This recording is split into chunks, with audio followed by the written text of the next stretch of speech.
يا ريت تعمل موسوعه مختصره، موسوعه مختصره جزء هذا ما نعرفه عليه قبل حضرتك يعني دايما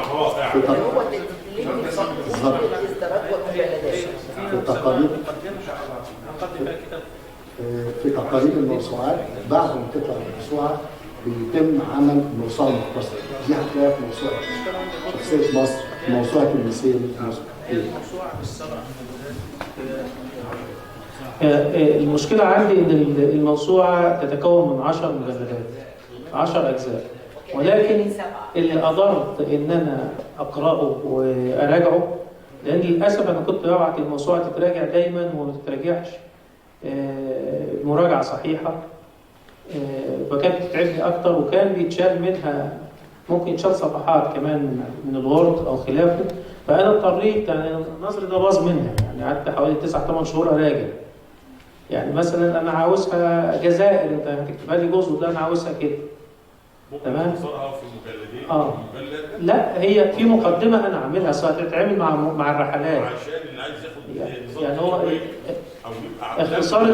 اختصار الموسوعه مع الرحلات، لان احنا هنذكر، انا يعني كل الرحلات اللي عملتها من 20 سنه هنذكرها في المقدمه دي، عشان اللي بعدنا يهتدي، يعني يشوف انا رحت فين وجيت منين، ويشوف المصداقيه ويشوف التعب اللي احنا تعبناه في اللفه حوالين المخطوطات ومصداقيتها. دكتور محمد عفيفه يوجه في الجزئيه دي فيما يتعلق مش مساله انا رحت فين، الموجود الناس كلها عارفاه وانا عايز جزء منه، انما الناس عايزه تعرف محتوى الكتاب والقيمه العلميه ايه. هو ده اللي يقصده الدكتور محمد، وده اللي هيوجه فيه. احنا عايزين ده عشان تعظم الاستفاده الاسره منه. وانت النهارده بتحط تاني البرولوس على خريطه التنميه وانها تسدد جزء من التاريخ المصري. بص يا استاذ محمد، هو كلامك سليم، والموضوع احنا الاستاذ محمود زويل واحنا فيه ان احنا نلخص ذخائر وهنسميها تهذيب ذخائر البرولوس في مجلد واحد. ده احنا فيه، ولكن انا ما اقدرش اعمله الا لما اخرج باقي الموسوعه، يعني ما اقدرش اعمله الا لما اخرج باقي الموسوعه واشوف الرؤيه. يعني ليه؟ لان رؤيه القراء والباحثين وحماة الثقافه هي اللي تهمني. طول ما في رؤيه ايجابيه احنا هنتعب نفسنا وهنعمل التهذيب. يقصد ايه؟ يقصد ان الكم والدسم ده للمثقفين والباحثين، انما اللي عايز ياخد نبذه في مختصر يبقى عنده ده وعنده ده.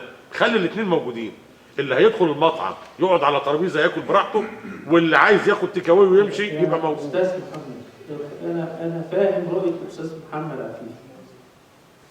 تمام؟ استاذ محمد عفيفي عاوزني ان الموسوعه تتلخص، يعني بدل الهوامش والكلام ده والشرح وكذا، نقول ان البرولوس تتكون من 24 عزمه، بلاش اخش في العزب كلها مره واحده.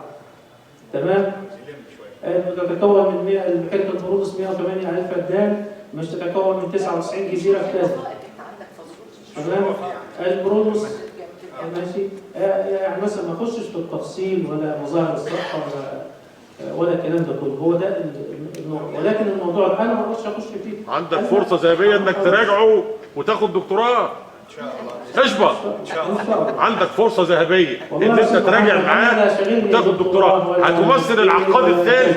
انا اللي شغال الجامعه، وبدل الرؤيه طيبه فالعمل طيب. هتمثل العقاد الثاني. هتمثل العقاد الثاني.